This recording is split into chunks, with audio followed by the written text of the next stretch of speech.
What's up, everybody? Welcome back to Empirical Empires. I'm your host, Jay Glover. In our previous episode, we checked out the ancient empires of Mesopotamia, Egypt, and the Indus Valley. Make sure to check out that video if you haven't. And now we turn our gaze both eastward and westward, from the ancient city of Rome to the Great Walls of China. These civilizations not only rose to greatness, but their declines reshaped the course of human history. We begin in the ancient Middle Kingdom, China. This vast, diverse civilization has a history that stretches back thousands of years, with periods of unity and division. The first great unifier of China was Qin Shi Huang, who consolidated the warring states into a single unified empire around 221 BCE. His achievements include standardizing currency, weights, and measures, and initiating the construction of the Great Wall. However, his harsh rule planted the seeds of future unrest. The Han Dynasty, ruling from about 206 BCE to 220 CE, brought about a golden age of cultural and economic expansion. But even this mighty empire ultimately succumbed to internal rebellions and external pressures, ushering in a period of disunity. It wasn't until 618 CE that the Tang Dynasty finally reunified China and led to what many consider the greatest imperial expansion in Chinese ancient history. The founding emperor Lin Yuan established a meritocratic system of government, implemented land reforms, and created a legal code that would influence Chinese law for centuries. At its peak, the Tang saw remarkable economic growth. The empire expanded its boundaries, controlled the lucrative Silk Road, and saw advancements in technology, literature, and art. The capital, Chang'an, became the world's largest city, home to over 1 million people. However, the seeds of its imperial decline were already being sown. The An Lashan Rebellion in 755 CE marked the beginning of the empire's downfall.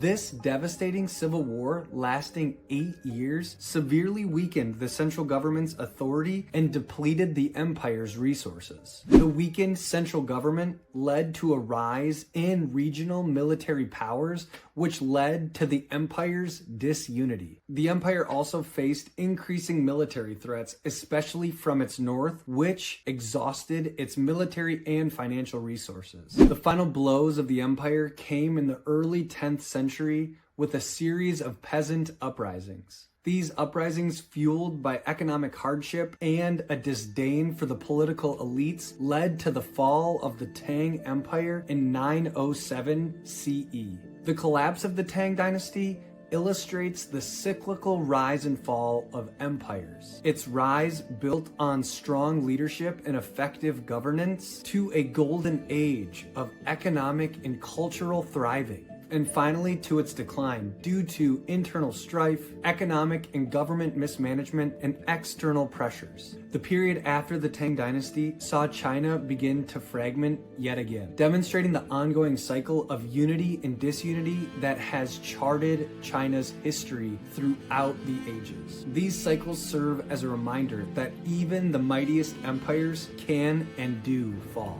Now let's turn our attention to the other side of the ancient world, the Roman Empire. Rising from a small city-state on the Italian peninsula, Rome would ultimately become the dominant power all throughout the Mediterranean. However, this Roman peace and its empire would not last forever. Rome would rule an empire that stretched from Britain to Mesopotamia. The foundation of the Roman power laid in the Roman Republic, which emerged in the 6th century BCE. The turning point came in the 1st century BCE when the Roman general Julius Caesar's conquest of Gaul and subsequent civil war led to the establishment of the Roman Empire under the first emperor, Caesar Augustus. By the 3rd century CE, Rome was beset by a number of crises, including economic troubles, barbarian invasions, and civil war. One key factor was the overexpansion of the empire, which stretched its resources and its administrative capabilities thin. The empire's reliance on slave labor and a lack of technological innovation also contributed to its economic woes. The division of the empire into an eastern and western half staved off the collapse throughout the 4th century.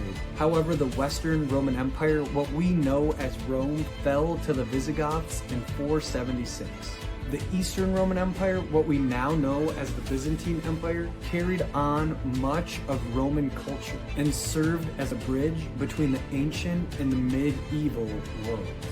And within the Roman Empire was a small religion, Christianity. And the rise of Christianity in the Roman Empire is a tale of a small and persecuted group of people who started a movement that ultimately led to Christianity being the religion adopted by the Roman government. Christianity emerged in the 1st century CE in Judea. Initially, they faced hostility from the Roman officials. Christians were persecuted for refusing to participate in the imperial cult, which was seen as politically subversive.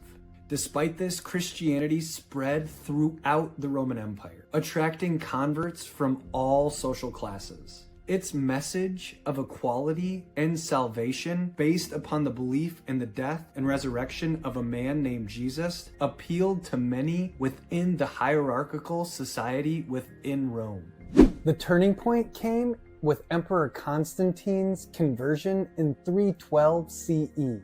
He issued the Edict of Milan in 313 CE, granting religious tolerance to Christians throughout the empire.